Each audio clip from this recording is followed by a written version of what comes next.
नमस्कार मित्रों, स्वागत है आपका आपके अपने चैनल उज्ज्वल जीके में। मैं हूं सीमा शर्मा और आज हम मध्यकालीन आर्थिक दशा के अंतर्गत पार्ट फर्स्ट में देखने वाले हैं दिल्ली सल्तनत की आर्थिक दशा। दरअसल दोस्तों, ये मुगल काल की जो आर्थिक दशा है और दिल्ली सल्तनत की आर्थिक दशा, ये जो है काफ़ी लंबी वीडियो हो जाती है अगर एक साथ बनाए जाते प्रश्न, इसीलिए मैंने इसको अलग अलग पार्ट में बनाया है और इनकी व्याख्या सहित करनी थी, इसीलिए इसको 2 पार्टों में बनाया है। अगर आप मित्रों उज्ज्वल जी के चैनल पर नए हैं तो चैनल को सब्सक्राइब करें, पास के बेल आइकन को प्रेस करें ताकि नई वीडियो की नोटिफिकेशन आपको समय रहते मिलती रहे।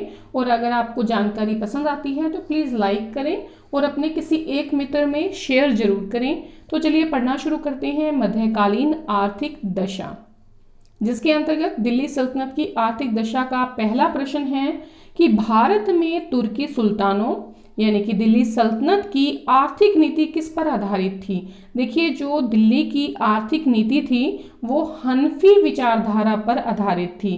देखिए, इस्लामी अर्थव्यवस्था के जो सिद्धांत हैं वो बगदाद के जो मुख्य काजी थे अबू याकूब, इनके द्वारा लिखित किताब थी उल खराज। ठीक है, किताब उल खराज। तो उस किताब उल खराज से ये इस्लामी अर्थव्यवस्था के सिद्धांत लिए गए, अबू याकूब की किताब से।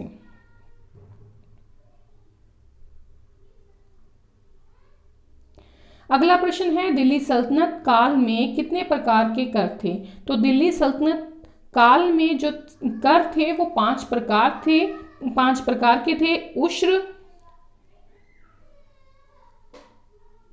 उश्र, खराज, खुम्स, जकात और जजिया।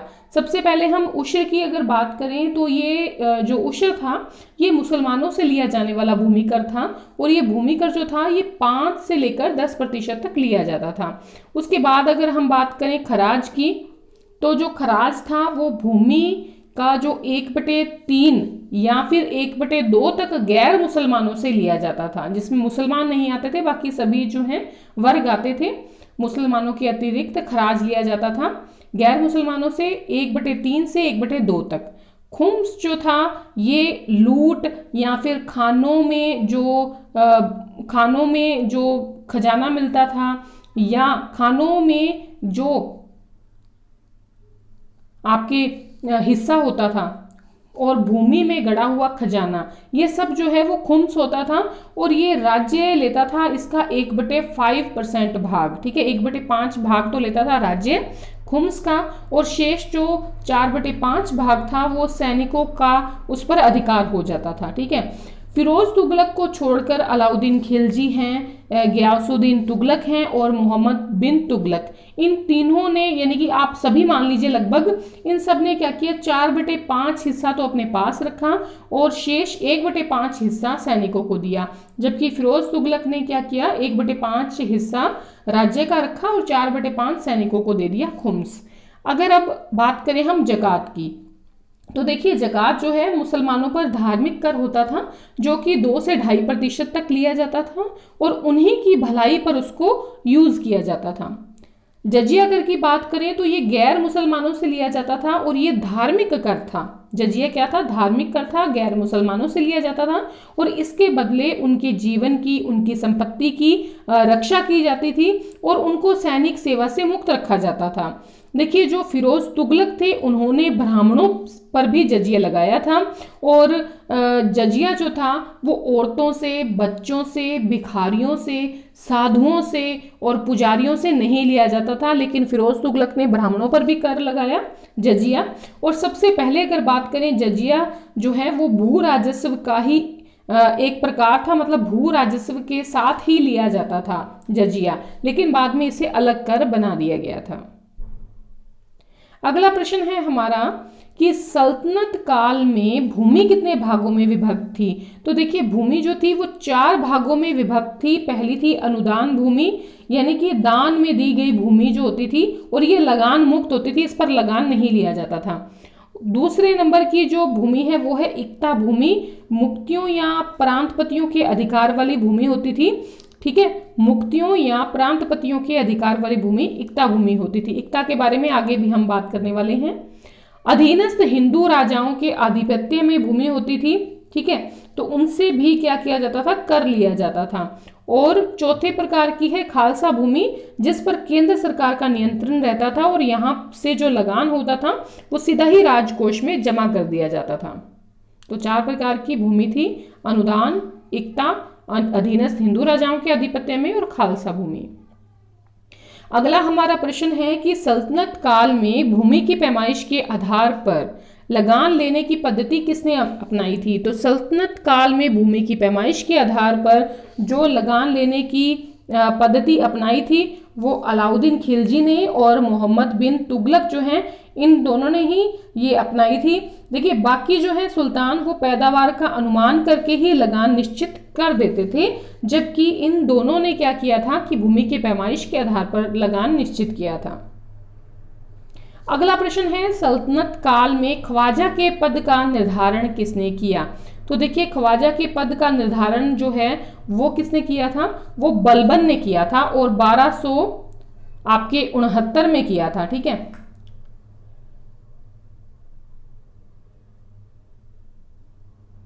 और ये जो आपके ख्वाजा का पद का निर्धारण किया था ये किया था बलबन ने। और जो है इसने क्या किया, प्रांतों पर द्वैध शासन कुछ हद तक लगा दिया था, और प्रांतों पर जो है एक गवर्नर जो होते थे, ठीक है, प्रांतों के जो गवर्नर होते थे उनके पदों पर इसने क्या किया, जो इनके पुत्र होते थे, बलबन के जो पुत्र थे उनको ही इसने क्या किया, प्रांतों, जो मुख्य प्रांत या जो दूर के प्रांत थे वहां पर नियुक्त किया था, जो महत्वपूर्ण प्रांत होते थे। देखिए ये जो ख्वाजा अधिकारी होता था ये इसलिए जो है इसने पद का निर्धारण किया गया ताकि मुक्ता की, ये तो एक तो मुक्ता के अधीनस्थ होता था ख्वाजा, और एक दूसरी बात है कि मुक्ता पर नियंत्रण लगाया जा सके, उसके लिए ख्वाजा का पद जो है वो बनाया गया था, बलबन ने बनाया था ये ख्वाजा का पद। अगला प्रश्न है हमारा कि भारत में सामंती प्रथा को समाप्त कर दूर दराज के इलाकों को केंद्र से जोड़ने के लिए इक्ता प्रणाली की शुरुआत किसने की थी? तो बहुत महत्वपूर्ण प्रश्न है।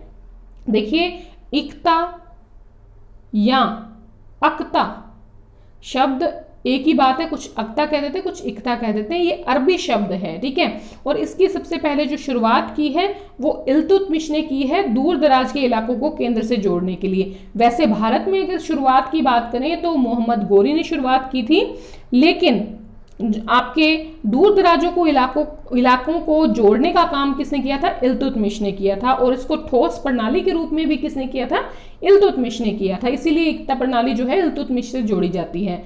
इल्तुतमिश के समय में देखिए 2 प्रकार की इक्ताएं जो हैं उनकी श्रेणियां थी। पहली तो थी छोटी इक्ता, ये किसे दी जाती थी, जो सैनिक होते थे इसके इल्तुतमिश के, उनको वेतन के रूप में मिलती थी, और अमीरों को है जो इक्ता मिलती थी वो बाहरी जो प्रांतीय क्षेत्र होते थे उनको जोड़ने के लिए बड़ी इक्ताएं मिलती थी, अमीर हो गए या बड़े पद के अधिकारी हो गए उनको। और ये जो बड़ी इक्ता होती थी ये प्राप्त जो व्यक्ति होता था वो मुक्ता कहलाता था। क्या कहलाता था, मुक्ता कहलाता था, जो बड़ी इक्ताएं जिनको मिलती थी, और इनको राजस्व संबंधी और प्रशासनिक संबंधी जो अधिकार है वो भी प्रदान किए जाते थे, जबकि जो छोटी इक्ताओं के जो सैनिक जिनको वेतन दिया जाता था उनको राजस्व और प्रशासकीय जो अधिकार है वो प्राप्त नहीं होते थे। अगला हमारा प्रश्न है कि सल्तनत कालीन कृषि योग्य भूमि कितने भागों में विभाजित थी? तो देखिए 2 भागों में विभाजित थी, एक तो थी खालसा भूमि और एक थी इक्ता भूमि। खालसा भूमि तो होती थी केंद्रीय नियंत्रण में, और ये इसके बदले में सैनिक और जो असैनिक अधिकारी थे उनको ये दी जाती थी। ठीक है, सॉरी, इक्ता जो होती थी वो किसे दी जाती थी, सैनिकों को और असैनिक अधिकारियों को दी जाती थी नकद वेतन के बदले राज्य द्वारा। और जो खालसा भूमि होती थी ये केंद्र के नियंत्रण में होती थी, इसका शासन का जो भार होता था वो केंद्र पर होता था, यानी कि शासक पर होता था। सल्तनत काल में भू राजस्व निर्धारण के 3 तरीके कौन से थे? भू राजस्व का निर्धारण के जो 3 तरीके थे वो थे बटाई, मसाहत और मुक्ताई। सबसे पहले अगर बटाई की बात करें तो देखिए वास्तविक जो उपज होती थी उसमें से राज्य के हिस्से का निर्धारण किया जाता था बटाई के अंतर्गत। ठीक है, वास्तविक जो उपज हो गई है, पैदा हो गई है, उसके उसमें से राज्य के हिस्से का निर्धारण होता था बटाई में। मसाहत जो होती थी, इसमें भूमि की पैमाइश के आधार पर उपज का निर्धारण होता था और ये प्रणाली ही ज्यादातर प्रचलित थी।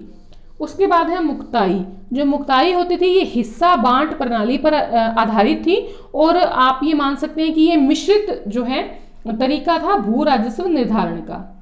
अगला प्रश्न है हमारा, सल्तनत काल में सर्वाधिक इकाइयां किसके काल में बांटी गई थी? तो सबसे ज्यादा इकाइयां जो बांटी गई थी वो बांटी गई थी फिरोज तुगलक के काल में। सल्तनत काल में फिरोज तुगलक के काल में सबसे ज्यादा इकाइयां जो है वो बांटी गई थी। भारत में एकता प्रथा को शुरुआत करने का श्रेय किसे प्राप्त है?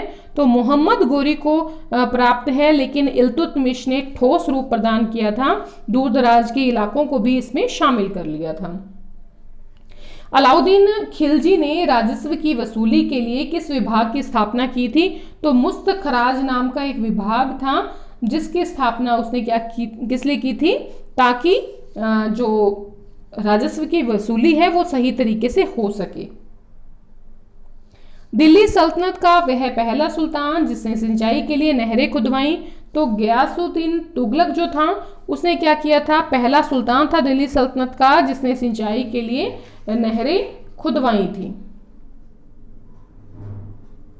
मध्यकालीन भारतीय अर्थव्यवस्था में भारत द्वारा आयात की जाने वाली प्रमुख वस्तुएं कौन सी थी? मतलब खरीदी कौन सी जाती थी वस्तुएं?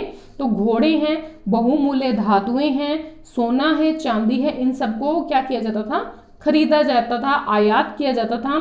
इब्न बतूता और जो मार्को पोला था उसने कहा था कि तुर्किस्तान और ईरान से जो है घोड़ों का निर्यात का उल्लेख मिलता है कि ईरान से और घोड़ों का निर्यात किया जाता था और तुर्किस्तान से घोड़ों का निर्यात किया जाता था। इब्न बतूता और मार्को पोला ये बताते हैं। आगे है, सल्तनत कालीन व्यापारिक गतिविधियों में कौन सी मुद्रा प्रयोग में लाई जाती थी? तो सल्तनत कालीन व्यापारिक गतिविधियों में जो मुद्रा प्रयोग में लाई जाती थी वो थी चांदी का टंका और तांबे का जीतल। देखिए, तांबे का जीतल और चांदी का टंका ये व्यापारिक गतिविधियों में मुद्रा प्रयोग में लाई जाती थी। मोहम्मद बिन तुगलक और जो फिरोज तुगलक थे इन्होंने कुछ व्यक्तिगत सिक्के भी जारी किए थे, लेकिन वो स्थानीय जो है नहीं बने, स्थानीय ही बने रहे थे, मतलब व्यापारिक गतिविधियों के लिए प्रयोग में नहीं लाए जाते थे। आगे है, सल्तनत काल के किस शासक की मुद्रा लंबे समय तक चलती रही? तो जो शेरशाह सूरी के द्वारा रुपया चलाया गया था 180 ग्राम का मानक रुपया, वो लंबे समय तक चलता रहा था, अकबर के समय तक। मध्यकाल में भारत से समुद्री व्यापार का एक प्रमुख केंद्र कौन सा था? तो मध्यकाल में भारत से जो है समुद्री व्यापार का एक प्रमुख जो केंद्र था वो था सिंध। मध्ययुगीन भारत के किस सुल्तान ने बाजार व्यवस्था में प्रभावी सुधार किए थे?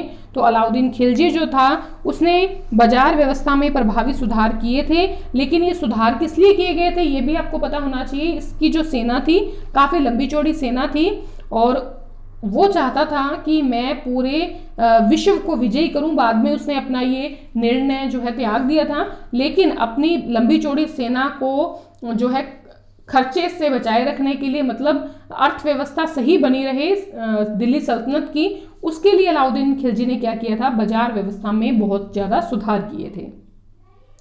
सल्तनत काल में तकाबी या सोनधार ऋण किसने प्रदान किया था? तो सोनधारी या तकाबी जो ऋण था वो मोहम्मद बिन तुगलक ने जो है प्रदान किया था, ताकि जो आपके पूरा साम्राज्य था उसको एक ही कर व्यवस्था के अंतर्गत लाया जा सके, इसके लिए ये ऋण प्रदान किया गया। दिल्ली सल्तनत के किन सुल्तानों के पास खालसा भूमि के क्षेत्र कम पड़ गए थे? देखिए, आपने पहले भी हमने बात की थी कि फिरोज तुगलक के टाइम पीरियड में जो है काफ़ी एकताएं बांटी गई थी, तो धीरे धीरे क्या था, एकताएं खत्म होने लगी थी। और जब टाइम पीरियड आया आपके लोधी सुल्तानों का, ठीक है, तो उस टाइम तक क्या हुआ, जागीरें जो हैं वो कम पड़ गई थी, मतलब इक्ताएं ज़्यादा हो गई थी और खालसा भूमि जो है वो कम पड़ गई थी। तो इन्होंने क्या किया था, जो अफगान सरदार थे उनको बड़ी बड़ी जागीरें प्रदान कर दी थी, जिसकी वजह से जो है खालसा भूमि के क्षेत्र कम हो गए थे। गज ए सिकंदरी यानी कि भूमि की पैमाइश के लिए जो गज ए सिकंदरी को स्थापित किया था, निर्माण किया था, वो किसने किया था? सिकंदर लोदी ने। लोदी शासक थे। और ये अगर लोदियों की बात करें तो ये शुरू से व्यापारी वर्ग था। ठीक है, लोदी क्या थे? व्यापारी वर्ग के थे। बाद में इन्होंने अपनी सत्ता कायम कर ली थी दिल्ली पर। इसने गड़े हुए खजाने से भी हिस्सा नहीं लिया था। सिकंदर लोदी ने गढ़ा हुआ जो खजाना था उससे भी हिस्सा नहीं लिया, और इसने गजे सिकंदरी यानी कि भूमि की पैमाइश को स्थापित किया था। रहट का पहला विवरण 16वीं शताब्दी में कहाँ से प्राप्त होता है? तो रहट का विवरण जो है बाबरनामा से प्राप्त होता है। बाबर ने इसके बारे में लिखा था। और रहट का प्रयोग जो है दिल्ली सल्तनत के युग में प्रारंभ हुआ था। ये भारत में रहट जो है नहीं था, भारत के पश्चिम से रहट जो है ये आया था। भारत व अरब जगत के मध्य व्यापारिक संबंधों का स्वर्ण काल कहा गया है। किस टाइम पीरियड को स्वर्ण काल कहा गया है? भारत और अरब जगत के संबंधों को। तो 7वीं से लेकर जो 10वीं शताब्दी थी उसके मध्य अरब और भारत के मध्य व्यापारिक संबंध बहुत बढ़िया रहे थे, स्वर्ण काल कहा जाता था। मध्यकाल में व्यापारिक दृष्टि से कौन सा बंदरगाह समृद्ध माना गया है? मध्यकाल में व्यापारिक दृष्टि से जो है देवल गुजरात जो था ये समृद्ध माना गया है, और ये एक अंतरराष्ट्रीय बंदरगाह भी था। मध्यकाल में मुल्तान किस लिए प्रसिद्ध था? तो देखिए, शेख बहाउद्दीन जकारिया की खानकाह थी, सूर्य मंदिर वहां पर स्थापित था, और व्यापारिक मार्गों की वजह से क्या था? मुल्तान बहुत ज्यादा प्रसिद्ध था।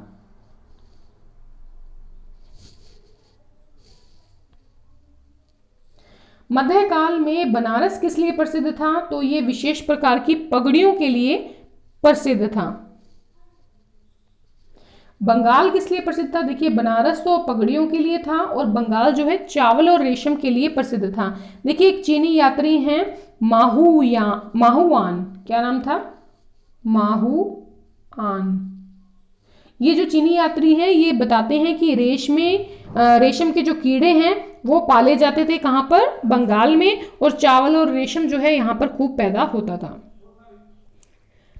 सल्तनत काल में निर्यात की जाने वाली वस्तुएं कौन सी थी? मुख्य रूप से सल्तनत काल में निर्यात की जाने वाली वस्तुएं थी लोहा, हथियार, सूती वस्त्र और नील। ये 4 चीजें जो हैं सबसे ज्यादा निर्यात की जाती थी। उसके अलावा जड़ी बूटियां, मसाले और शक्कर भी जो है निर्यात किए जाते थे।